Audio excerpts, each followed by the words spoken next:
ঘোরদহনের অগ্নিশিখায় লেখিকা জুনাইয়া জিনু পর্ব ২৬।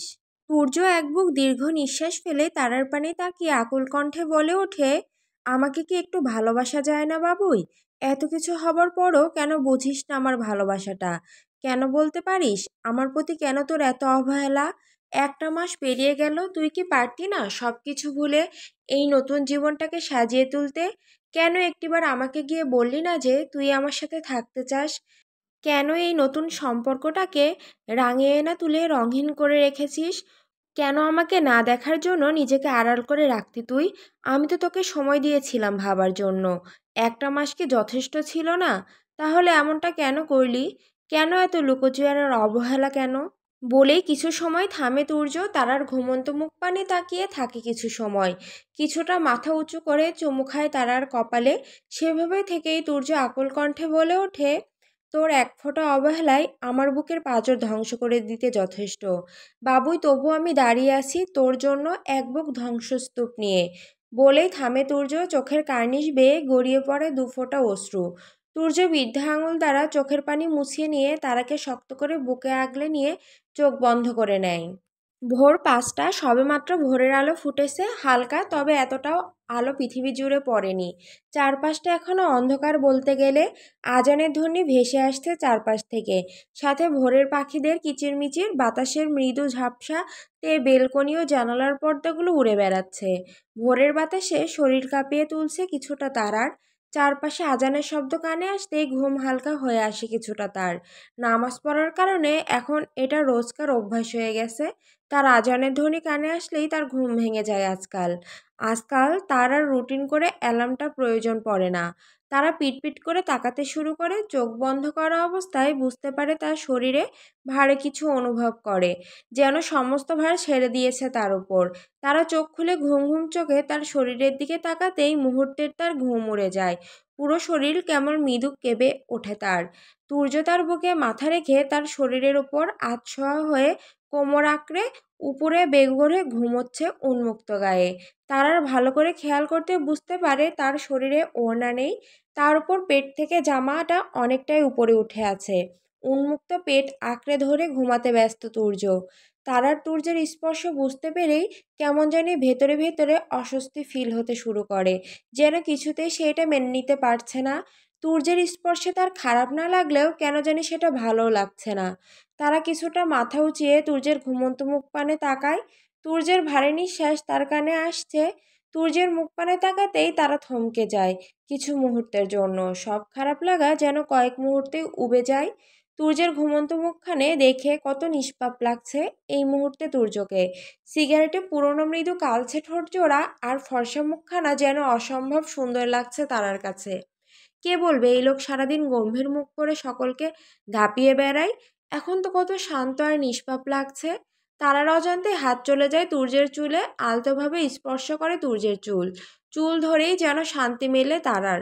অসম্ভব সফট আর সিল্কি চুল। তারার নাকে তুর্যের মাথা থেকে এক অদ্ভুত সুন্দর ঘ্রাণ ভেসে আসতে থাকে। তারা বেশ অবাক হয়, মনে মনে ভাবে, ছেলে মানুষের চুল থেকেও বুঝে এত সুন্দর ঘ্রাণ আসে? কি শ্যাম্পু ইউজ করে তুর্য ভাই? ভাবতে থাকে তারা। তার ভাবনার মাঝেই হুট করে কিছুটা নড়ে ওঠে তুর্য, তবে আরো ভালো করে তারাকে জড়িয়ে ধরে। তুর্যের হাত তারার পেটে ঘষাঘষি করতেই তারা না পেরে ঠোঁট কামড়ে চোখ খিসে বন্ধ করে ফেলে। ইস, কি অদ্ভুত অস্বস্তি, এটা বলে বোঝানোর মতো নয়। যেন তুর্য ফের ঘুমিয়ে পড়ে। তারা আর না পেরে চোখ খুলে সাহস করে কাঁপা কাঁপা কণ্ঠে তুর্যকে ডেকে ওঠে, তুর্য ভাই, তুর্য ভাই বলে কয়েকটা ডাক দিতেই তুর্যের কর্ণপাত ঘটে। তুর্য তারার বুকে নাক ঘষতে ঘষতে ঘুম ঘুম কণ্ঠে বলে ওঠে, হুম। নিঃশ্বাস আটকে যায় তারার। এখন বুঝি সে নির্ঘাত মরে যাবে শ্বাস আটকে তুর্যের এহেন কাণ্ডে। তুর্যের কণ্ঠে সেই ঘুম জড়ানো হুম যেন সরাসরি তারার হৃদয়ে গিয়ে আঘাত করলো। শ্বাস বন্ধ হয়ে আসতে তার। এইভাবে আর এক মুহূর্ত থাকা যাবে না। তারা আবারও কাপা কণ্ঠে, তুর্য ভাই প্লিজ উঠুন। তবে এবারও কোনো কাজ হলো না, বরং তুর্য তার কোমরটা আরও শক্ত করে জড়িয়ে ধরল। ঠোঁট ঘষে নিচ্ছে তারার ঘাড়ে, যেন ছোট্ট শিশুর মতো ঘুমানোর জায়গা খুঁজছে। তারার পুরো শরীর কাঁপতে শুরু করলো। মাথার ভেতর এক ধরনের অস্বস্তিকর অনুভূতি কাজ করছে, কিন্তু একই সাথে একটা অদ্ভুত অনুভূতিও হচ্ছে। তুর্যের হাত ধীরে ধীরে নেমে এলো তার পেট থেকে।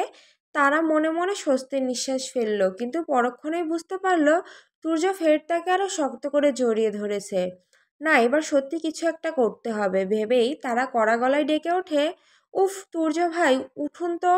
এইবার সূর্য একটু নড়ে চড়ে উঠল, তারপর হালকা চোখ খুলে একটা ঘুম জড়ানো গলায় বলল, উফ, এত সকালে তোর আবার কি হলো, এভাবে ডাকছিস কেন?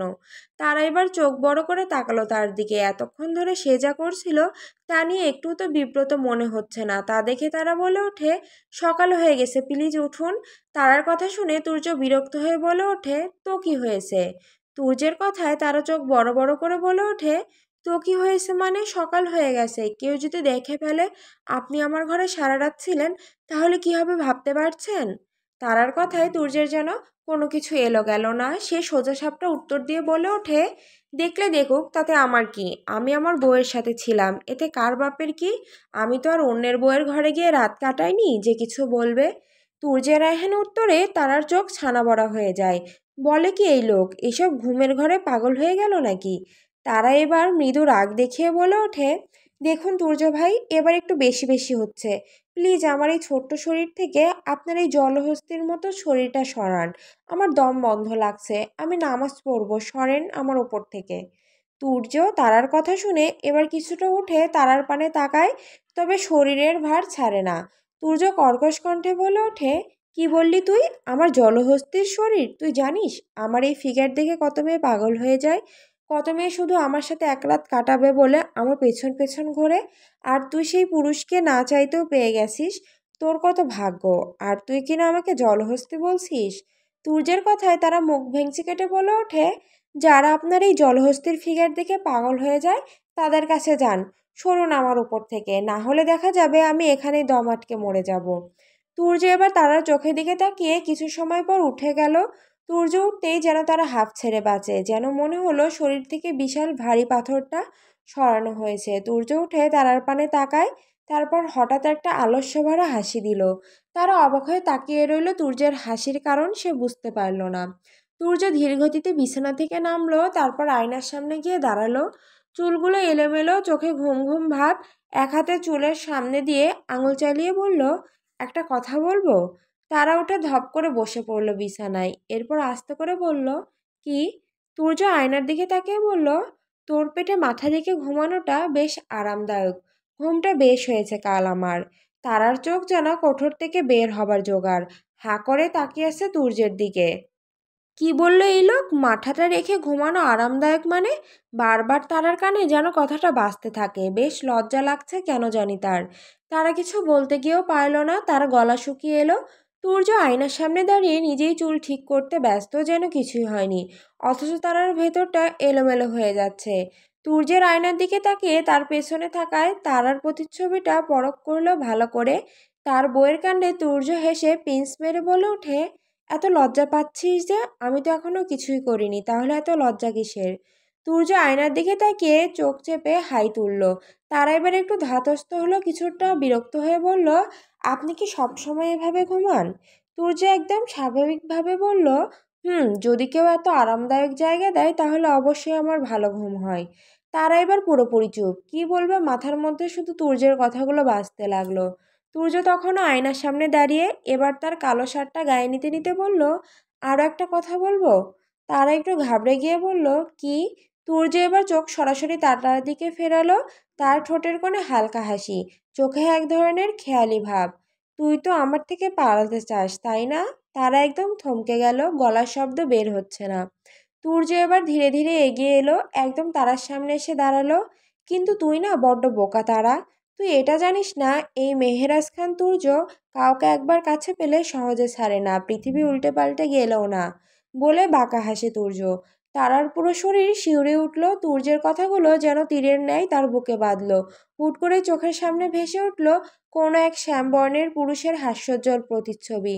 পর মুহূর্তে সেকেন্ডের মাথায় সেটা উধাও হয়ে যায়। তারা তুর্যের পানে তাকায়। তুর্যের গভীর চোখ দুটো যেন তারাকে চুম্বকের মতো আটকে রেখেছে। সে চাইলেও চোখ সরাতে পারছে না। তুর্য এবার খুব ধীর পায়ে সামনে ঝুঁকে এলো, ফিসফিস করে বলল, ভয় লাগছে? তারা শক্ত হয়ে বসে রইল। এই মুহূর্তে তার বুকে ধড়ফড়ানি এত জোরে হচ্ছে যেন কেউ বাইরে থেকেও শুনতে পাবে। সূর্য এবার একদম কাছে এসে খুব ধীর কণ্ঠে বলল, ভয় পাবার কিছু নেই বাবুই, তোকে আমি কিছুই করব না। তবে আমার থেকে পালানোর চেষ্টা ভুলেও করিস না। তারা ঘাবড়ে যায়। সূর্য কথাটা যতটা সহজ আর শান্তভাবে বললেও তবে তারার কাছে যেন সেটা হুমকির ন্যায় ছিল। তারা কিছু বলার আগে সূর্য হালকা হেসে উঠে দাঁড়ালো। তারার পানে তাকিয়ে রহস্যময় হেসে বলে ওঠে, ঠিক আছে, আজকে থেকে বেশি ভয় দেখানো ঠিক হবে না।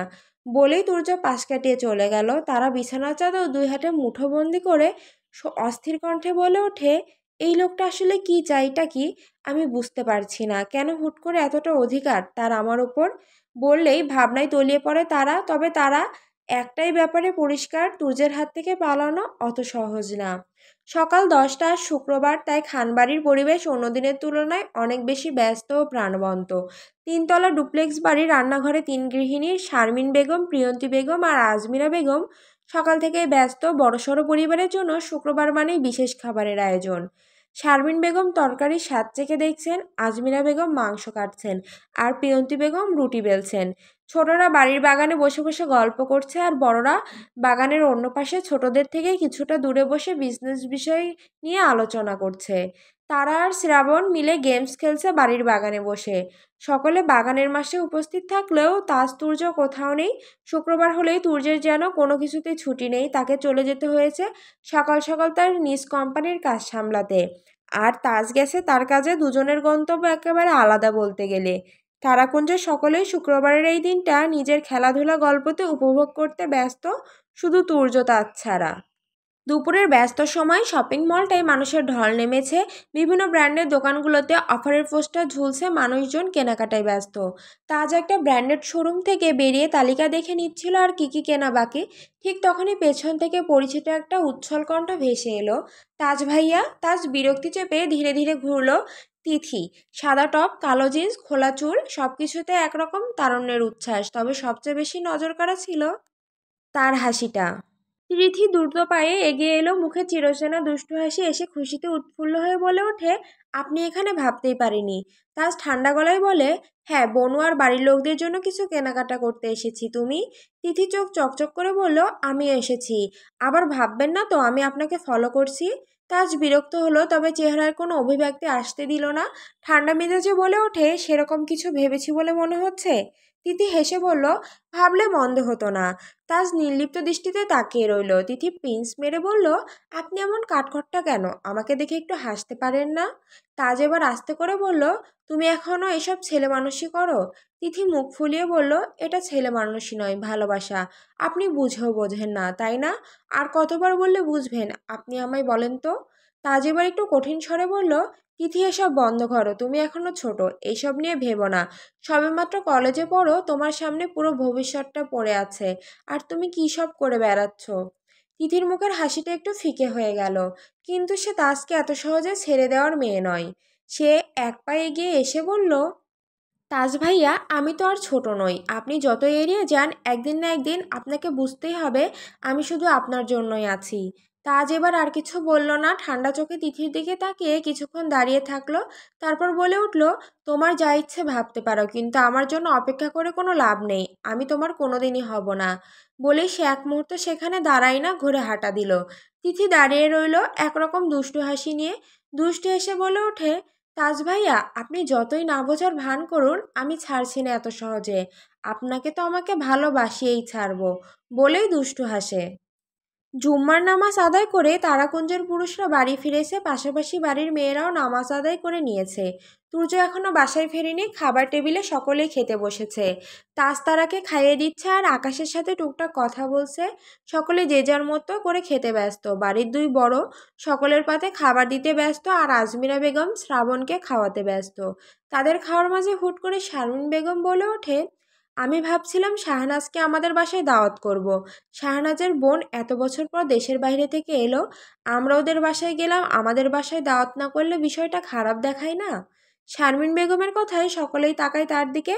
পাশ থেকে আজমিরা বেগম কথায় সায় জানিয়ে বলে ওঠে, তুমি ঠিকই বলেছ।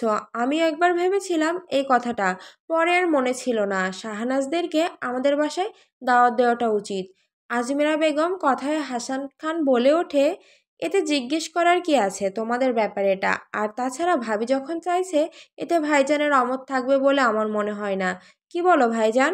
হাসান খানের কথায় সকলে হামিদ খানের দিকে তাকায়।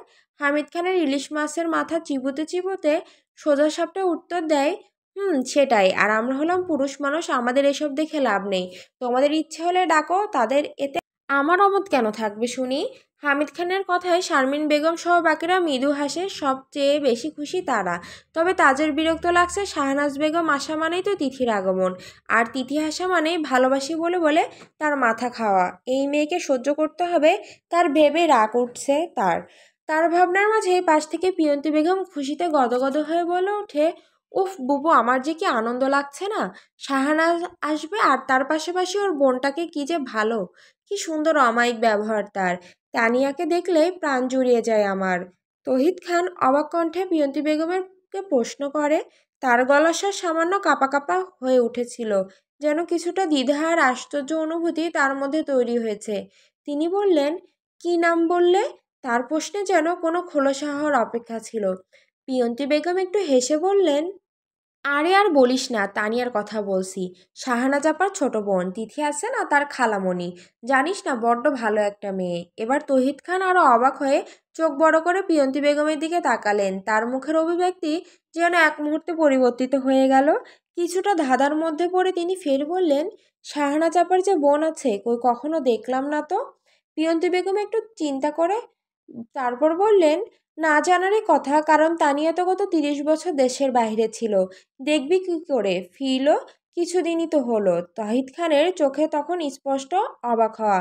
হাতের চামচটা থামিয়ে দিলেন। খাবারের কথা বেমালুম ভুলে গেছেন, ভেতরে যেন ঝড় উঠছে। 30 বছর, এতদিন পরে এই নাম শুনবেন তা উনি ভাবতেই পারেননি। বুকের ভেতর কেমন যেন একটা শূন্যতা তৈরি হলো। চোখের সামনে দোহাসার মতো ভেসে উঠতে লাগলো পুরনো কিছু স্মৃতি। মনে শুধু একটা প্রশ্নই ঘুরছে, এই তানিয়া কি তার সেই তানিয়া, নাকি শুধুই একটা নামের মিল, কোনটা? কিন্তু পিয়ন্তি যেভাবে বলছে তাতে মনে হচ্ছে তহিদ খান নিজের মনের ভেতর এক একটা প্রশ্ন সাজাতে লাগলেন। এটা কি সত্যিই তার তানিয়া, সেই তানিয়া যাকে তিনি এখনো বুকের গভীরে লুকিয়ে রেখেছেন, নাকি কেবলই একটা কাকতালীয় ঘটনা? উনি কিছু বলতে পারছিলেন না। মুখ শক্ত করে শুধু খাবারের দিকে তাকিয়ে থাকলেন। কিন্তু তার মন তখন আর খাবারের টেবিলে নেই। অনেক বছর পেছনে চলে গেছে। আর পারছে না তহিদ খান। বুকের ভেতরে অসহ্য রকমের জ্বালা করছে, গলা দিয়েও আর খাবার নামছে না। তাই তিনি উঠে পড়ে। তাকে উঠতে দেখে সকলেই তার দিকে তাকায়। আজমিরা বেগম অবাক কণ্ঠে বলে ওঠে, কিরে, এভাবে উঠে গেলি কেন, খাবি না? আজমিরা বেগমের কথায় তহিদ খান মৃদু হেসে বলে ওঠে, না আর খাবো না, পেট ভরে গেছে মনে হচ্ছে, গ্যাস হয়েছে, আর খেতে পারবো না, রুমে গিয়ে ওষুধ খেতে হবে। তহিদ খানের কথাটা সকলেই বিশ্বাস করে নেয়। তার আর কথা বাড়ায় না। তহিদ খান আর কোনো কথা না বলে চলে যায় সেখান থেকে। তারা তহিদ খানের যাবার দিকে তাকিয়ে এক পলক। কেউ কিছু খেয়াল করুক বা না করুক, তারা শুরু থেকেই সবটাই খেয়াল করেছে। তহিদ খানের অস্থিরতা চোখে পড়েছে। তানিয়া বেগমের নাম শোনার পর থেকে সেটা তারাকে বেশ অবাক করে। মনে অনেকগুলো প্রশ্ন ঘুরপাক করছে, কিন্তু করার মতো মানুষ সে পাচ্ছে না। অন্যদিকে তহিদ খান হন্তদন্ত হয়ে নিজের ঘরে প্রবেশ করে। কি মনে করে কাবার্ডের কাছে গিয়ে একটা পুরনো অ্যালবাম বের করে। অ্যালবামটা হাতে নিয়ে কাবার্ড বন্ধ করে ধীর পায়ে বিছানায় গিয়ে বসে পড়ে। অ্যালবামটা খুলতেই প্রথম পৃষ্ঠাতে ভেসে ওঠে এক হাস্যোজ্জ্বল তরুণীর মুখ। কি অমায়িক হাসি তার মুখে। তহিদ খান ছবিটির মাঝে হাত বুলিয়ে দেয়। মুহূর্তেই চোখ বেয়ে গড়িয়ে পড়ে দুফোঁটা অশ্রুকণা। তহিদ খান ছবিটির দিকে অপলক তাকিয়ে রইলেন। সময় যেন আটকে গেছে সেই পুরনো দিনের কোনো এক মুহূর্তে। হাতের আঙুল দিয়ে আলতো করে ছবির উপর বুলিয়ে দিলেন। সেই চেনা হাসিটা আজও একই রকম আছে, শুধু ফ্রেমের ভেতর বন্দি হয়ে গেছে। এক মুহূর্তের জন্য মনে হলো ছবির মেয়েটা যেন তার দিকে তাকিয়ে হাসছে, ঠিক আগের মতো। বুকের ভেতর হাহাকার করে উঠল, আর ঠোঁট কাঁপতে কাঁপতে বলে উঠল, তানি। তার কণ্ঠস্বর ভারী হয়ে এলো। মনে হলো গলার ভেতর কেমন একটা দলা পাকি আছে, গিলতে পারছেন না। আবারও হাত বুলিয়ে দিলেন ছবির উপর, যেন ছবির মধ্যে কোনো আশ্রয় খুঁজে নিতে চাইছেন তিনি।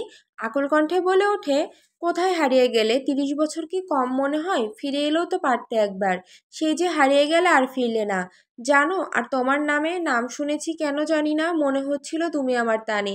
কিন্তু কোথাও যেন বাধা পাচ্ছি। তুমি কি আমার সেই তানি, নাকি শুধু নামের মিল? আমি না ঠিক বুঝতে পারছি না। তুমি কি আমার শহরে আছো তানি?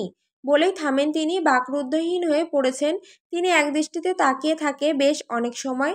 তারপর চোখের পানি মুছে কেউ আসার আগেই তহিদ খান গম্ভীরভাবে শ্বাস নিলেন আর শক্ত করে চোখ বন্ধ করলেন। বুকের ভেতর কেমন যেন একটা যন্ত্রণা ছড়িয়ে পড়েছে। তারা দাঁড়িয়ে আছে তহিদ খানের রুমের দরজার সাথে। সে এসেছিল তহিদ খানের কি হয়েছে সেটা জানার জন্য। তার পেছন পেছন কিন্তু এসে সবটাই দেখে তারা। তারা আর সেখানে দাঁড়ায় না, আড়াল হয়ে বেরিয়ে আসে সেখান থেকে। তারা সিঁড়ি দিয়ে যাচ্ছে আর তহিদ খানের কথাগুলো ভাবছে, তবে উত্তর মেলাতে পারছে না। সব কেমন তালগোল পাকিয়ে যাচ্ছে, তবে মনে অনেক প্রশ্ন ঘুরছে, সেগুলো মেলাবার আপ্রাণ চেষ্টা করছে। তারা ভাবতে ভাবতে যখন হাঁটতে ব্যস্ত, তখনই কারো শক্তপোক্ত বলিষ্ঠ শরীরের সাথে ধাক্কা লেগে পড়ে যেতে নিলেই খপ করে ধরে ফেলে একজোড়া বলিষ্ঠ হাত তার কোমর। তারা পড়ার ভয়ে চোখ মুখ খিচে বন্ধ করে নেয়, কিন্তু কিছু সময় পার হবার পর যখন বুঝতে পারে সে পড়েনি, তার হাড্ডিগুডি ভাঙেনি, তখন পিটপিট করে তাকাতেই সামনে তুর্যের রাগে চাহনি তার দিকে তাকিয়ে আছে। কেমন খেপা শেয়ালের মতোই মুহূর্তে তার মনে হচ্ছে ঢোক গিলে ভয়ে তুর্য তারাকে সোজা করে দাঁড় করে ধমক দিয়ে বলে ওঠে, সারা এত কি ভাবিস শুনি, এভাবে পাগলের মতো দিশেহারা হয়ে কেন হাঁটছিলি? যদি পড়ে যেতি তাহলে কি হতো ইডিয়েট? বলে চিল্লিয়ে ওঠে তারা। ভয়ে চোখ মুখ খিচে নেয়, কি বলবে ভেবে পাচ্ছে না। তা দেখে তুর্য ফের বলে ওঠে, কি হলো, চুপ করে আছিস কেন? তুর্যের ধমকে তারা ভয়ে তড়িঘড়ি করে বলে ওঠে, সরি ভাইয়া, আসলে আমি বুঝতে পারিনি, আর হবে না। তারার কথা শুনে তুর্য কিছুটা শান্ত হয়, তবে চোখ মুখে গভীরতাটা ফুটিয়ে তোলে। শাসনের সুরে বলে ওঠে, আর একদিন আমার চোখে পড়লে সেখানেই তোর পা ভেঙে গুড়িয়ে দেব। তুর্যের কথায় ঢোক গেলে তারা। তুর্য আর কিছু না বলে শুধু মিহি শব্দে ইডিয়েট বলেই তারাকে পাশ কাটিয়ে সেখান থেকে চলে যায়। তুর্য চলে যেতেই তারা পেছন দিকে ফিরে মুখ ভেঙচি কেটে তাকে ভেঙিয়ে বলে ওঠে, আর একদিন আমার চোখে পড়লে সেখানেই পা ভেঙে দিব। শখ কত, মনে হয় ওনারটাই খায়। আমি যে আমার পা ভেঙে রেখে দেবে, আমার যা ইচ্ছা আমি করব। আমি পড়ে গিয়ে মাথা ফাটাবো, না কোমর ভাঙবো, না আছাড় খেয়ে ল্যাংড়া হয়ে যাব, তোর তাতে কি রে ব্রিটিশ বান্দর কোথাকার? বলে কিনা পা ভেঙে রেখে দিবে, বললেই হয়ে গেল। পা ভাঙতে আই না, তখন দেখিস তোর ঘাড়ে বসে শাকচুন্নিদের মতো রক্ত খাবো, শালা হিটলার কোথাকারের। বলেই মুখ বাঁকিয়ে তারা সেখান থেকে চলে যেতে নিলে তুর্য তার রুম থেকে হাঁক ছেড়ে ডেকে ওঠে, এই তারা, আমার জন্য এক কাপ কফি আনতো। তুর্যের কথা শুনে তারা পেছন ফিরে রুমের দিকে একবার তাকায়। রাগে তার শরীর জ্বলছে। সে ফিসফিস করে বলে ওঠে, পারবো না আমি। আমি তোর দাসী নাকি রে যে কফি নিয়ে আসবো? আমার বয়ে গেছে কফি আনতে। আমি এখান থেকে এখনই কেটে পড়বো, আমাকে খুঁজেই পাবি না তুই। বলেই তারা চলে যেতে নিলে তুর্য আগের ন্যায় বলে ওঠে, কফি না দিয়ে যদি পালিয়েছিস তাহলে তোর খবর আছে, মনে রাখিস ঘুরে ফিরে কিন্তু তোকে খান বাড়িতেই ফিরতে হবে। তুর্যের কথায় তারা মুখ চুপসে যায়।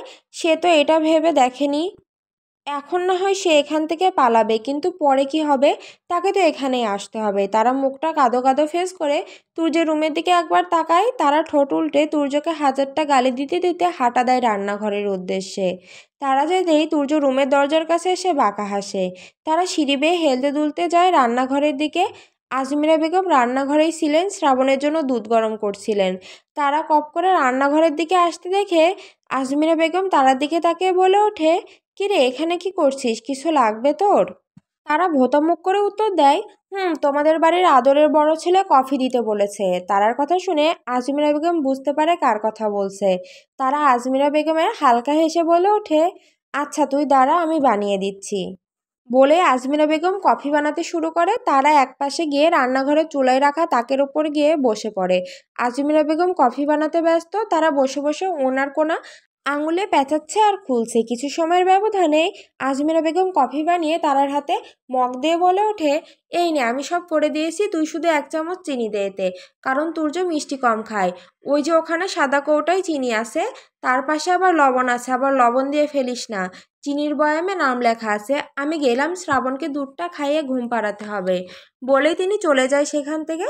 তারা আজমিরা বেগমের যাওয়ার পানে একবার তাকিয়ে আজমিরা বেগমের দেখিয়ে দেওয়া বয়ামগুলোর দিকে তাকায়। কিছু সময় তাকিয়ে থাকতেই তার মাথায় একটা শয়তানি বুদ্ধি আসে। তারা বয়ামগুলোর দিকে তাকিয়ে ঠোঁট বাঁকিয়ে হেসে বলে ওঠে, আব মজা আয়েগা। মুঝে कॉफ़ी लेने के लिए कहा है ना? पिला रहा हूँ आज तुझे मैं कॉफ़ी। ऐसे कॉफ़ी पिलाऊंगी तुझे কি কফি কে নাম হি ভুল যায়গি বিদেশি বান্দর বলে খুশিতে জেগে ওঠে। তারা তড়িঘড়ি করে লবণের বয়াম আর খুঁজে খুঁজে মরিচের গুঁড়ো আর হলুদ গুঁড়ো বের করে আনে। মরিচ গুঁড়ো 3 চামচ আর হলুদ গুঁড়ো 1 চামচ আর লবণ 9 চামচ দিয়ে ভালো করে চামচ দিয়ে সেটা মিক্সড করে নেয়। কফির গ্লাসটা হাতে নিয়ে বাঁকা হেসে বলে ওঠে, আজ তোকে খাওয়াবো তারা স্পেশাল কফি ব্রিটিশ হিটলার। বলে হেসে হাঁটা দেয় তুর্যের রুমের দিকে। সিঁড়ি বেয়ে উঠে তুর্যের রুমের কাছে গিয়ে দেখতে পারে দরজা খোলা, ঘরের ভেতরে কেউ আছে কিনা সেটা দেখার জন্য উকিঝুঁকি মারতে গেলে তুর্য ওয়াশরুম থেকে বেরিয়ে দরজা লক করে টাওয়াল দিয়ে মাথা মুছতে মুছতে বলে ওঠে, অমন চোরের মতো উকিঝুঁকি কেন মারছিস? সোজা রুমে এলেই তো পারিস। হুট করে তুর্যের কথা শুনে ভয়ে থতমত খেয়ে যায় তারা। ভূত দেখার মতো, যেন চুরি করে ধরা খেয়ে যাওয়া মানুষের মতো ফেস করে রেখেছে। তুর্য তারাকে দাঁড়িয়ে থাকতে দেখে তারার পানে তাকিয়ে গম্ভীর কণ্ঠে বলে ওঠে, তোকে কি কফি নিয়ে দাঁড়িয়ে থাকার জন্য কফিটা আনিয়েছি, নাকি আমাকে দেওয়ার জন্য আনিয়েছি? তুর্যের কথায় তারা কফির গ্লাসের দিকে তাকায়। সে তো কফির কথা বেমালুম ভুলেই গিয়েছিল। তারা মনে পড়ায় মতো করে আমতা আমতা করে রুমে ঢুকে তুর্যের সামনে এসে তার দিকে কফির মগটা এগিয়ে দেয়। তুর্য কাপের দিকে তাকিয়ে কাপটা হাতে নিয়ে নেয়। তুর্য কাপ হাতে নিতেই তারা এবার পালাবার রাস্তা খোঁজে, কারণ তুর্য যখন কাপে চুমুক বসাবে সে নিশ্চিত তাকে তুলে এক আছাড় মারবে। তার আগে এখান থেকে পালাতে হবে। তারা জোরপূর্বক একটা বেক্কেল মার্কা হাসি দিয়ে যেই পিছন ফিরে চলে যেতে নিবে, তখনই তুর্য হিসিয়ে বলে ওঠে, তোকে কি আমি যেতে বলেছি? এ কথা শুনে তারা থেমে যায়। এই বিপদটাই আসার বাকি ছিল। তারা তুর্যের দিকে ফিরে আমতা আমতা করে বলে ওঠে, আমি এখানে থেকে কি কি কি করবো তুর্য ভাই? কফি তো দেয়া শেষ, আমি এবার চলে যাই। তারার কথা শুনে তুর্য কর্কশ কণ্ঠে বলে ওঠে, তোকে যখন আমি যেতে বলবো তখন যাবি, তার আগে এক পাও এই রুমের বাইরে গেলে তোর খবর আছে। তারা পড়েছে মহাবিপাকে, তাকে কি করে বলবে তার মনের কথা। তারা মনে মনে নিজেকে গালি দিতে দিতে বলে ওঠে, উফ বাবা, এবার কি হবে? আমাকে তো মেরেই ফেলবে এই জলহস্তি। কেন যে কফিতে ওসব ছাইপাশ মেশাতে গেলাম কে জানে। তুর্য ভাই ঠিকই বলে, তারা তুই সত্যি একটা ইডিয়েট বলে নিজেকে গালাগালি করতে থাকে। তারার ভয়ে হাত পা কাঁপছে, টেনশনে একবার ওনার আঙ্গুল পেঁচাচ্ছে তো আরেকবার খুলছে। তুর্য বিষয়টা খেয়াল করে, সে তারার মুখের রিয়াকশন দেখে বুঝে ফেলে কফিতে কোনো ঘাবলা আছে। তুর্য আর চোখে তারার দিকে তাকিয়ে কফির দিকে একবার তাকায়। কফির কালারটা কেমন হয়ে আছে, এটাকে যে কি কালার বলে সেটা তুর্য নিজের জানে না। তুর্য মনে মনে তারার দিকে তাকিয়ে বলে, এই ধেড়ে বাদরটা আবার কফির সাথে কি মিশালো? কফির কালার দেখে তো সুবিধার মনে হচ্ছে না। নিশ্চয়ই এই মেয়ে কফিতে কিছু মিশিয়েছে। দেখতে হচ্ছে তো বলেই তুর্য কফির মগটা ঠোঁটের কাছে এগিয়ে নিয়ে চুমুক বসায়। তারা সেটা দেখে ভয়ে চোখ মুখে খিচে বন্ধ করে ফেলে। এই বুঝি তাকে এবার তুলে আছাড় মারবে। তুর্যের কফিতে চুমুক বসাতেই সব উল্টে আসে। তার মনে হয় না বাপের জন্মে এমন কফি খেয়েছে, কি বিশ্রী খেতে, ছি। তুর্যর আগে তারার দিকে তাকাতেই তার রাগ মুহূর্তে উবে যায়। তারার ভয়ার্ত মুখ দেখে কিভাবে চোখ মুখ খিচে বন্ধ করে আছে ভয়ে। তুর্যের এই বিশ্রী টেস্টের কথা ভুলে গিয়েছে। তারার ভয়ার্ত মুখের দিকে তাকিয়ে ঠোঁট কামড়ে হাসে তুর্য। বেশ লাগছে তার ছোট বাবুইকে ভয় পেতে দেখে। তুর্য অপলক দৃষ্টিতে তাকিয়ে আছে তারার পানে। এখনো কখনো বজ্রপাতের আগমন ঘটছে না দেখেই তারা অবাক হয়। কি হলো ব্যাপারটা দেখতে গেলে তারা আস্তে আস্তে চোখ মেলে তাকাতে শুরু করে। পুরো চোখ খুলে তারা অবাক হয়ে তাকিয়ে আছে তুর্যের দিকে। তুর্য সোফায় বসে আরাম করে কফি খাচ্ছে আর ফোন স্ক্রল করছে। তারা সেটা দেখে হাঁ করে তাকিয়ে আছে। সে যে এত কিছু মেশালো, তারপরে এই কফিটা কিভাবে খাচ্ছে এই লোক? নাকি কম হয়ে গেছে সব উপাদানগুলো? তারাকে হাঁ করে তাকিয়ে থাকতে দেখে তুর্য এক ভ্রু উঁচিয়ে কর্কশ কণ্ঠে বলে ওঠে, এভাবে হাঁ করে তাকিয়ে কেন আছিস শুনি? আগে কি কোনো ছেলে দেখিসনি নাকি? তুর্যের এহেন কথা শুনে সঙ্গে সঙ্গে মুখ বন্ধ করে ফেলে। তবে চোখে তুর্যকে দেখছে, সে ভেবেই পাচ্ছে না এত জঘন্য কফি সে কি করে খাচ্ছে। তুর্য কফির কাপ শেষে চুমুক দিয়ে কাপটা টি টেবিলের ওপর রেখে উঠে দাঁড়ায়। তারার দিকে তাকিয়ে ফোনটা বন্ধ করে তার ট্রাউজারের পকেটে রেখে তারার দিকে এগোতে থাকে। তা দেখেই তারা শুকনো ঢোক গিলে এবার বুঝি তাকে মারবে। তারার কাছে এসে থামে। তুর্য তারার ভয়ার্ত মুখের দিকে তাকিয়ে ভ্রু উঁচিয়ে পিন্স মেরে বলে ওঠে, এত ভয় কেন পাচ্ছিস জান? তুর্যের কথায় তারা ভয়ে নিজে পারে না গুটিয়ে নিতে। তুর্যের এমন রসালো কথায় জান ডাকাটা দেখেই মনে হচ্ছে তাকে আজকে নির্ঘাত বলি দিবে। তারা কাঁপা কাঁপা কণ্ঠে বলে ওঠে, আমি যাই, আমার কাজ আছে। বলেই যেই চলে যেতে নিবে, তখনই তুর্য তারার হাত আটকে বলে ওঠে, পালাচ্ছিস কেন সোনা? কফিতে যা মিশিয়েছিস তার শাস্তিটা তো আগে বহন করে যা। এত সহজে তোকে আমি ছেড়ে দিব ভাবলে কি করে? তুর্যের কথায় ঢোক গিলে তারা যা ভেবেছে তাই। আজ ওকে না জানি মেরেই ফেলে তুর্য। তারা ভয়ার্ত কণ্ঠে বলে ওঠে, প্লিজ তুর্য ভাইয়া, আমার ভুল হয়ে গেছে, আমি আর কখনো এটা করব না। প্লিজ আমাকে মারবেন না, আপনার হাতের মার খুব জোরে লাগে, প্লিজ মারবেন না আমায়। তারার কথায় তুর্য বাঁকা হেসে ডান হাত দিয়ে তারার কোমর আঁকড়ে একটানে নিজের কাছে মিশে নেয়। আচমকে এমন হয় তারা আছড়ে পড়ে তুর্যের ওপর। তারার বেবি হেয়ারগুলো মুখে এসে পড়ে। তুর্য তা দেখে পরম যত্রে তার আঙুলের সাহায্যে কানের পিঠে গুজে দেয়। তুর্যের স্পর্শে কম্পন ধরে পুরো শরীরে তারার। নিঃশ্বাস ভারী হয়ে আসে তুর্যের বুকের দিকে। টি শার্টটা দুহাতে মুঠোবন্দি করে আছে। তুর্য তারার অস্থিরতা দেখে বাঁকা হাসে। তারার কানের কাছে মুখ নিয়ে যায়। তুর্যের গরম নিঃশ্বাস তারার কানের গলায় কানে আছড়ে পড়ছে। তুর্য তারার কানের কাছে মুখ নিয়ে ফিসফিস করে বলে ওঠে, না বেবি, তোকে আমি মারবো না। মারতে চাইলে তো এতক্ষণ অপেক্ষা করতাম না। আমি জানি আমার হাতের জোর কতটা। বেশি তোকে ছুলেই তোর হাড় ভেঙে যাবে, তুই কষ্ট পাবি, অসুস্থ হয়ে পড়বি।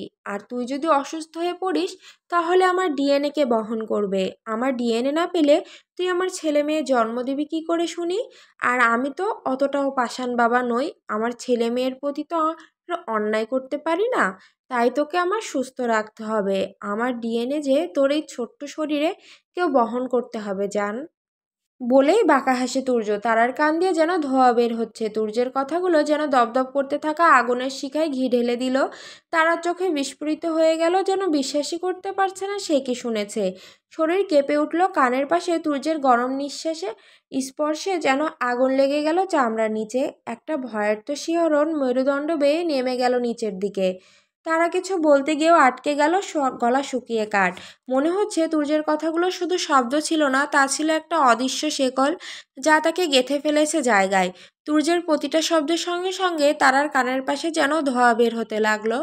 রাগে, লজ্জায় না ভয়, আবেগে গুলিয়ে ফেলা এক অনুভূতিতে সে নিজেও বুঝতে পারল না।